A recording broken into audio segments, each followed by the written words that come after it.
Hello friends, मैं सीमा गुप्ता आज आप सभी के बीच समीक्षा अधिकारी सहायक समीक्षा अधिकारी प्रथम प्रश्न पत्र अर्थात सामान्य अध्ययन के अंतर्गत इतिहास में पूछी जाने वाले प्रश्नों को कैसे सही करें, किस प्रकार से तैयारी करें, अध्ययन सामग्री कौन सी हो और किस प्रकार से अध्ययन की रणनीति बनाई जाए, क्या हो टाइम टेबल, इन सभी पक्षों पे आज आप सभी के बीच यहाँ डिस्कस करने वाली हूँ इस उद्देश्य के साथ कि यदि आप इन समस्त रणनीति को आप अपनाते हैं तो अवश्य ही फ्रेंड्स आप सभी सफल होते हैं। तो फ्रेंड्स आइए जानते हैं व्यवहार के माध्यम से, प्रैक्टिकल के माध्यम से अपने इस सब्जेक्ट की भरपूर तैयारी और अधिकतम प्रश्नों को सही करने की रणनीति।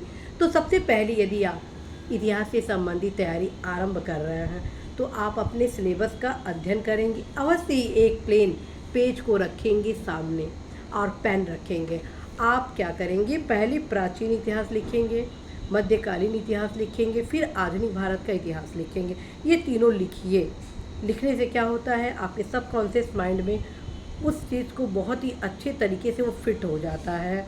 तत्क्रम में आपको एक राह मिलना शुरू हो जाता है कि कैसे आप तैयारी करेंगे। लिखिए कि इतिहास की यदि आप तैयारी कर रहे हैं तो आपको 3 पार्ट में तैयारी करना है, प्राचीन भारत के इतिहास, मध्यकालीन भारत के इतिहास और आधुनिक भारत का इतिहास। अब हम क्या करेंगे, नेक्स्ट रणनीति क्रम में अब हम उठाएंगे प्रीवियस ईयर के क्वेश्चन पेपर को, लगभग 10 से 15 साल के पेपर को उठाएंगे। इन 10-15 साल के पेपर में कौन कौन सा पेपर होगा, मात्र समीक्षा अधिकारी, सहायक समीक्षा अधिकारी, प्रारंभिक और मुख्य परीक्षा के सामान्य अध्ययन के हिस्ट्री वाले पोर्शन से आए क्वेश्चन को ही नहीं, बल्कि आईएएस में किस प्रकार के क्वेश्चन इस सब्जेक्ट से पूछे गए हैं, यूपी पीसीएस में किस प्रकार के क्वेश्चन इस सब्जेक्ट से पूछे गए हैं, as well as other state के जैसे उत्तराखंड हुआ, हिमाचल प्रदेश हुआ, राजस्थान हुआ, बिहार हुआ, झारखंड हुआ, छत्तीसगढ़ हुआ, इन सभी स्टेट में हिस्ट्री से रिलेटेड किस प्रकार के क्वेश्चन पूछे गए हैं। अब हम इसका विश्लेषण करेंगे। जब हम विश्लेषण करते हैं तो हम अवगत हो जाते हैं कि हिस्ट्री का जो मैक्सिमम क्वेश्चन होता है उसके पैटर्न में थोड़ा सा परिवर्तन अब आने लगा है। किस प्रकार का, मात्र हिस्ट्री में फैक्ट बेस ही क्वेश्चन पूछे नहीं जा रहे हैं, बल्कि फैक्ट को इस रूप से परोसा जा रहा है प्रश्नों के रूप में कि वो ऐसा प्रतीत होता है कि वो विश्लेषणात्मक है।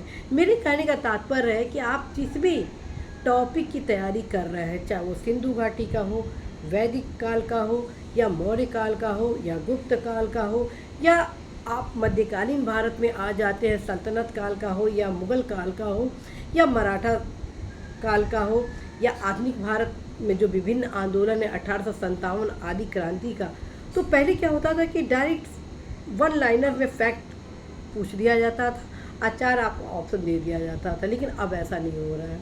उसका कारण हिस्ट्री के जो कथन कारण के जो क्वेश्चन होते हैं वो फैक्ट बेस के आधार पे होते हैं, लेकिन जब आप उस पूरे चैप्टर को पढ़ लिए रहते हैं ढंग से, तब कहीं कॉन्सेप्ट आपका क्लियर होता है। उस कॉन्सेप्ट के एक की पॉइंट को कारण के रूप में पूछ दिया जाता है। यदि कथन फैक्ट से संबंधित है तो कारण आपका उससे विश्लेषणात्मक रूप से पुष्टिकरण के क्रम में पूछा जाता है। जब आपका कॉन्सेप्ट क्लियर रहता है तब कहीं इस प्रकार के कथन कारण वाले क्वेश्चन आप सॉल्व करते हैं। इसी प्रकार के जो मिलान वाले क्वेश्चन होते हैं उसमें 2-3 तो फैक्ट बेस के क्वेश्चन पूछ दिए जाते हैं, लेकिन अन्य जो क्वेश्चन घुमाकर पूछा जा रहा है वो कॉन्सेप्ट बेस के आधार पर नए नए क्वेश्चन को इराइज किया जा रहा है। तत्क्रम में आप देखेंगे कि तमाम नए क्वेश्चन भी इन सारे सब्जेक्ट से आपके एग्ज़ाम में पूछे जा रहे हैं। फ्रेंड्स, आप सभी को बताना है कि आप हमेशा तैयारी ऑथेंटिक बेस के आधार पे ही करें।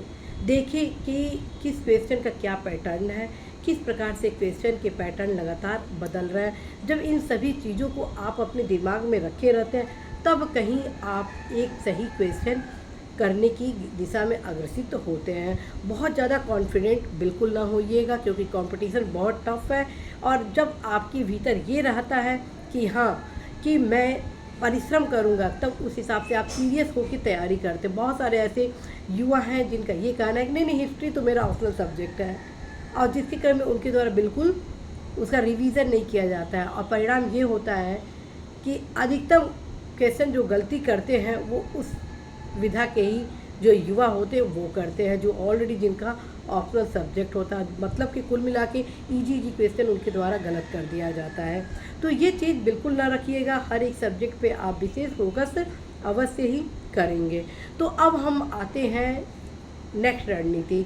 पहली रणनीति में आप देखें कि आप तीनों पार्ट को लिख लिए, प्राचीन भारत काल का इतिहास, द्वितीय लिखे कि मध्यकालीन भारत और आधुनिक भारत, और प्लस उसके साथ ही प्रथम रणनीति के अंतर्गत विभिन्न प्रीवियस ईयर के question other state as well as UP and RO सबको मिलाकर आप जब अध्ययन किए तो देख लीजिए क्वेश्चन का क्या पैटर्न है। अब हम आते हैं नेक्स्ट पैटर्न क्या है और क्या रणनीति है, क्या है सफलता का मुख्य कारण। फ्रेंड्स, आप देखेंगे कि आर एग्ज़ाम में हिस्ट्री का मैक्सिमम क्वेश्चन अगर वेटेज देखा जाए तो वेटेज आपका आधुनिक भारत के इतिहास से बहुत ज़्यादा है।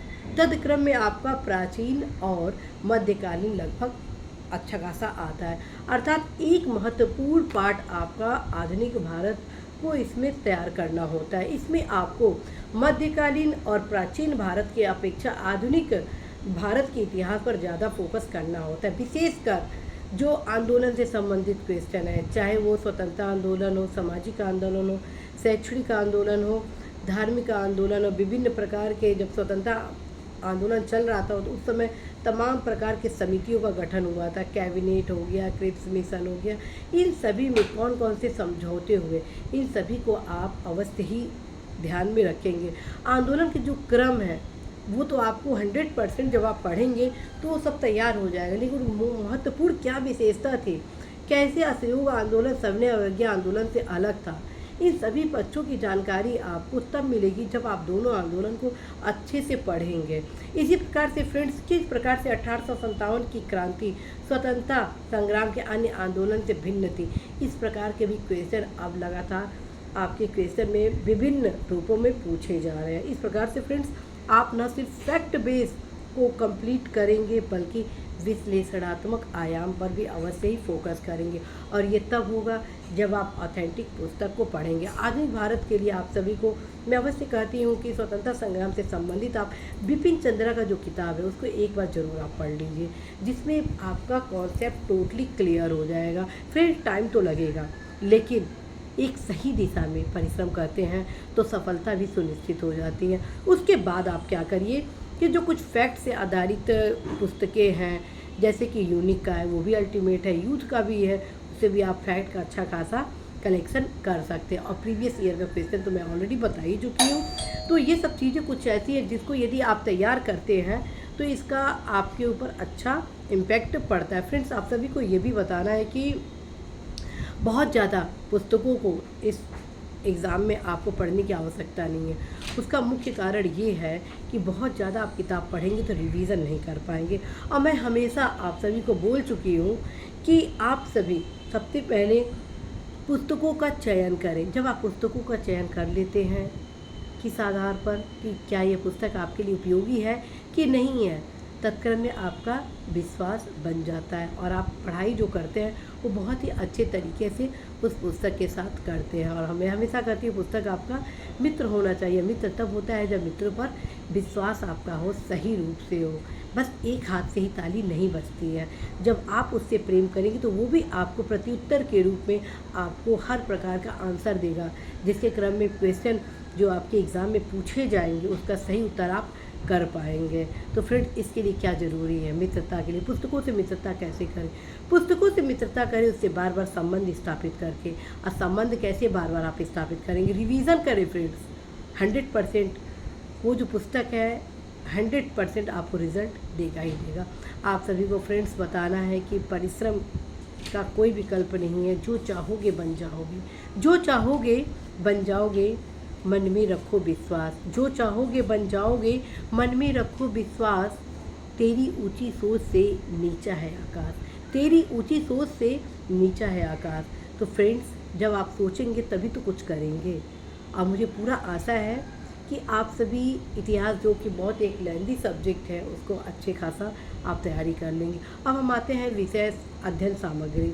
मैं ऑलरेडी आप सभी को बता चुकी हूँ, आधुनिक भारत के लिए आप सभी अवश्य ही बिपिन चंद्रा को पढ़िए ही पढ़िए। साथ ही साथ आप सभी NCERT को आप बेस बना सकते हैं। एनसीईआरटी पढ़ने का फ़ायदा ये होता है कि आपका कॉन्सेप्ट क्लियर हो जाता है, लेकिन फैक्ट भी क्वेश्चन इस एग्ज़ाम में पूछे जाते हैं। तो फैक्ट की तैयारी कैसे करें? तो फैक्ट के लिए हम सभी आप सबको यही सजेस्ट करते हैं कि आप या तो यूनिक का इतिहास पढ़ लीजिए, और नहीं तो यूथ का जो इतिहास आता है वो भी अल्टीमेट है। फ्रेंड्स, ये दोनों किताबें आपके लिए पर्याप्त है।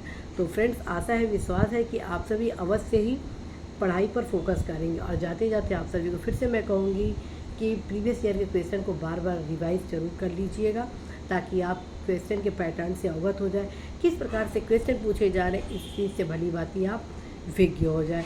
All the best friend.